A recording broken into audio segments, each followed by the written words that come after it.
Цены растут. Эта тема беспокоит не только кыргызстанцев, но и граждан соседних стран. В основном это связано с войной в Украине, из-за которого цены на некоторые виды товаров значительно выросли. Но Кыргызстану стоит беспокоиться особенно, так как из всех стран ЕС именно в Кыргызстане наблюдается самый большой рост продовольственной инфляции.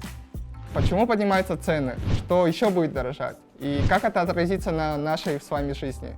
Постараемся выяснить в этом материале. Меня зовут Эрлан, и это Баштан Башта. Мы провели опрос в Инстаграме и спросили у своих подписчиков, заметили ли они рост цен и что именно ощутимо подорожало. По результатам, первые строчки среди подорожавших продуктов заняли сахар, подсолнечное масло, молочные изделия и мука. Давайте взглянем на статистику и проверим это. С начала войны между Украиной и Россией сахар подорожал почти на 25%, мука на 15%, а подсолнечное масло на 10%. Цены растут еще с допандемийных времен. Давайте посмотрим, как менялись цены на продукты за последние 3 года. На графике видно, как менялась средняя цена по месяцам.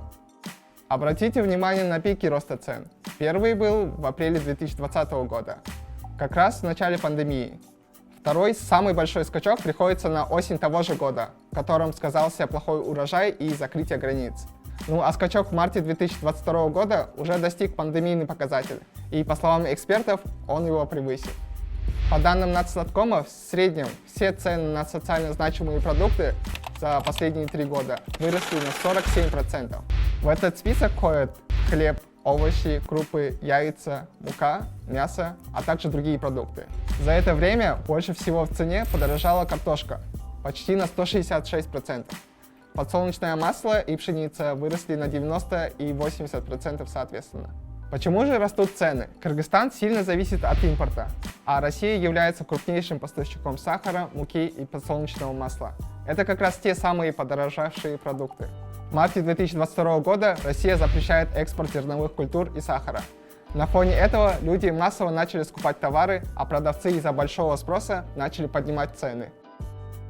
Как будут расти цены в будущем? Как вы помните, в 2021 году осенью повысились цены на продукты из-за плохого урожая в Кыргызстане, а плохим он был из-за нехватки воды на полив земель. Высока вероятность повторения этой ситуации и в этом году. В Тохтогульском водохранилище, по последним данным, уровень воды с прошлого года снизился на 35% и составляет чуть больше 8 миллиардов кубометров. Если же вода спустится ниже 6-7 миллиардов, это приведет к остановке Тохтогульской ГЭС. Если мы не сможем выращивать продукты сами, то придется больше импортировать с других стран. Сможет ли Кыргызстан покупать продукты за рубежом, если сом обесценится?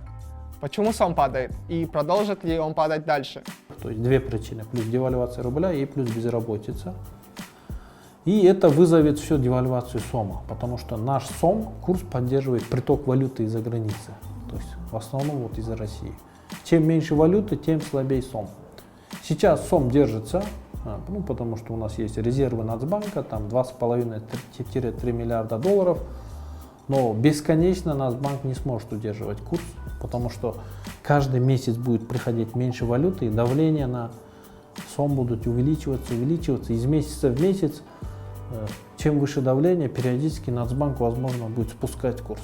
То есть, скорее всего, курс сома будет обратно падать. То есть это вопрос просто постепенно, во времени это будет происходить, а не разом. Хорошо, но что делать с продуктами сейчас? Цена на сахар постепенно спала и стоит уже столько же, сколько до начала войны. Пока непонятно, сколько эта война будет еще длиться. Возникает вопрос, нужно ли запасаться какими-то продуктами, которых мы в дальнейшем не найдем? По словам министра сельского хозяйства Аскарбека Джаныбекова, у Кыргызстана есть запасы зерна и сахара, и в ближайшие полгода у нас не будет проблем с продовольствием. Также по поручению президента Садыра Джапарова из фонда Госматрезервов разбронировали 1000 тонн запасов сахара и 500 тонн растительного масла. Сейчас у нас, жителей Кыргызстана, нет поводов для паники. Цены растут только из-за ажиотажа, который люди создают сами. Поэтому настоятельно просим вас успокоиться и не давать повода перекупщикам искусственно завышать цены, как это было с сахаром. Более того, 1 апреля стало известно, что постановлением правительства России снят запрет на экспорт зерновых культур и сахара в страны ЕС. Теперь вывоз этих продуктов из России будет возможен при наличии разрешения российского Минсельхоза. А вы закупились продуктами, когда был ажиотаж? Пишите нам в комментариях и поделитесь этим видео с близкими. Всем пока!